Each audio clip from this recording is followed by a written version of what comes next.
बिस्मिल्लाहिर्रहमानिर्रहीम। आज का जो हमारा लेक्चर है इसके अंदर हम लोग छोटी छोटी चीज़ें सीखेंगे, लेकिन इसमें जो लास्ट लेक्चर में चीज़ें थी वो भी रिपीट होंगी और इसमें बहुत सारी चीज़ें नहीं भी होंगी, ठीक है। लेकिन बहुत कंसेप्चुअल है आज का लेक्चर भी। तो सबसे पहले हम लोग डिस्कस करते हैं एलिमेंट और एट्रीब्यूट में क्या डिफरेंस है, ठीक है। एलिमेंट लास्ट टाइम भी हम लोग देख चुके थे, आज मैं दोबारा रिपीट करूँगा और उसके साथ साथ हम लोग देखेंगे एट्रीब्यूट क्या होते हैं, ठीक है। फिर एलिमेंट की फिर डिफरेंट टाइप्स हैं, फिर इसके बाद हम लोग वो भी देखेंगे, ठीक है।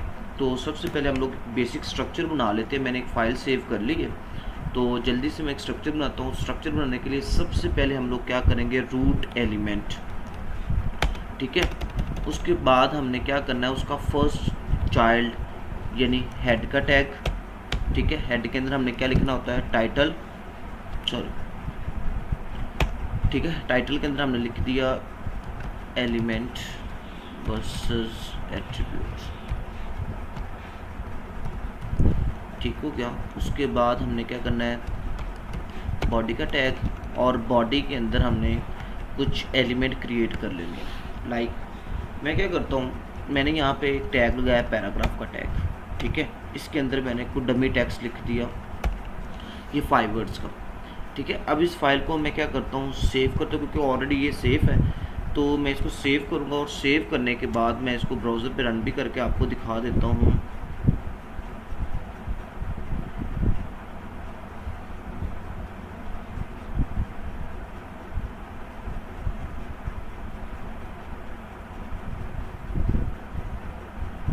ठीक है, ये फाइल रन हो गई है।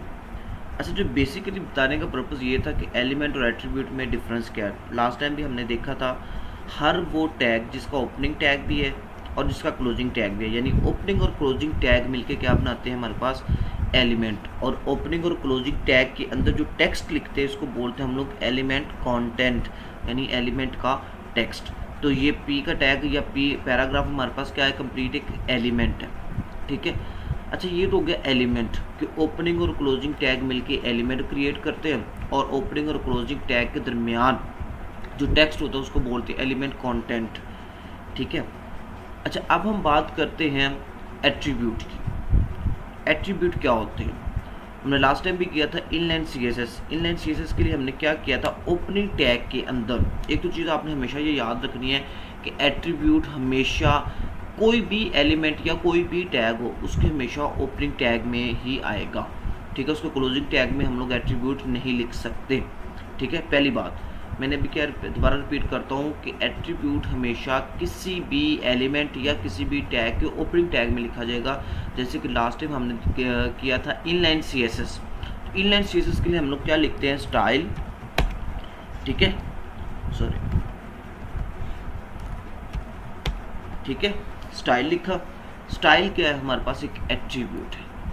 अभी बहुत सारे एट्रीब्यूट ऐसे आएंगे, ठीक है, और मैं साथ साथ उनको डिफाइन भी करता जाऊंगा।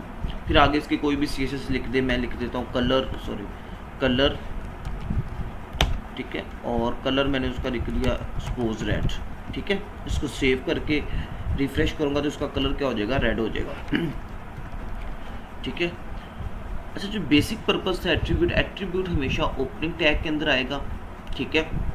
ज़रूरी नहीं स्टाइल का ही एट्रीब्यूट आए। अभी हमने बहुत से ऐसे टैग यूज़ करने हैं जिसके अंदर एट्रीब्यूट आएंगे। जैसे कि लास्ट टाइम हमने डिव को आईडी दी थी, तो आईडी भी एक एट्रीब्यूट है।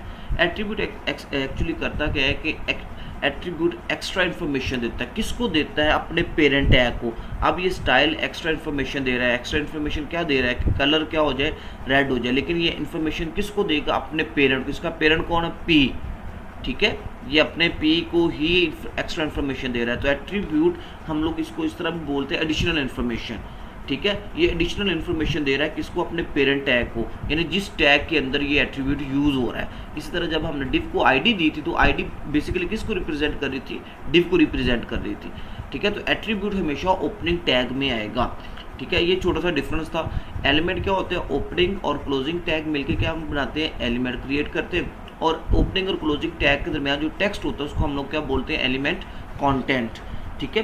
एट्रीब्यूट क्या होता है, एट्रीब्यूट हमेशा ओपनिंग टैग में आता है ठीक है, और ये एडिशनल इन्फॉर्मेशन या एक्स्ट्रा इन्फॉर्मेशन जो है वो डिलीवर करता है किसको, अपने पेरेंट एलिमेंट को, जिस एलिमेंट के ओपनिंग टैग के अंदर ये यूज़ हो रहा होता है। जिस तरह कि ये स्टाइल इनलाइन सीएसएस का एट्रीब्यूट है, तो ये किसको इन्फॉर्मेशन दे रहा है, इस पी के टैग को दे रहा है इन्फॉर्मेशन। ठीक हो गया। इस तरह भी और बहुत से एट्रीब्यूट्स आएंगे, तो जब भी हम ओपनिंग टैग के अंदर मैं कोई भी एट्रीब्यूट यूज़ करूँ तो आपको पहले से पता चल जाना चाहिए कि ये एक एट्रीब्यूट है और ये किसको एक्स्ट्रा इन्फॉर्मेशन दे रहा है, अपने पेरेंट एलिमेंट को या पेरेंट जो है वो टैग को दे रहा है इन्फॉर्मेशन। अच्छा जी, अभी हमने बात की एलिमेंट की कि ओपनिंग और क्लोजिंग टैग मिलके क्या क्रिएट करते हैं, एलिमेंट क्रिएट करते हैं। तो अभी मैं एक टैग यहाँ पे यूज़ करूँगा,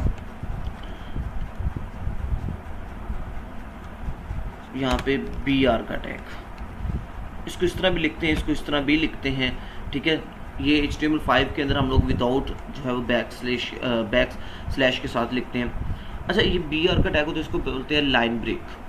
ठीक है, जिस तरह हम लोग एंटर करते हैं तो न्यू लाइन में टेक्स्ट आ जाता है, तो जहाँ पे ये बी आर का टैग लगा होगा वहाँ से लाइन को ब्रेक करके टेक्स्ट को न्यू लाइन में ले आएगा। पहले मैं इसका आपको आउटपुट दिखा देता हूँ, फिर मैं आपको बताता हूँ कि ये वर्क किस तरह से करना है। ये देखें, ठीक है, इसने लाइन को क्या कर दिया, ब्रेक कर दिए, और टेक्स्ट क्या, डॉलर से टेक्स्ट क्या कहाँ पे आ गया, नीचे आ गया। यानी जहाँ पे मैंने बी आर का टैग लगाया तो उससे आगे इसने टेक्स्ट को ब्रेक करके न्यू लाइन में ले आया।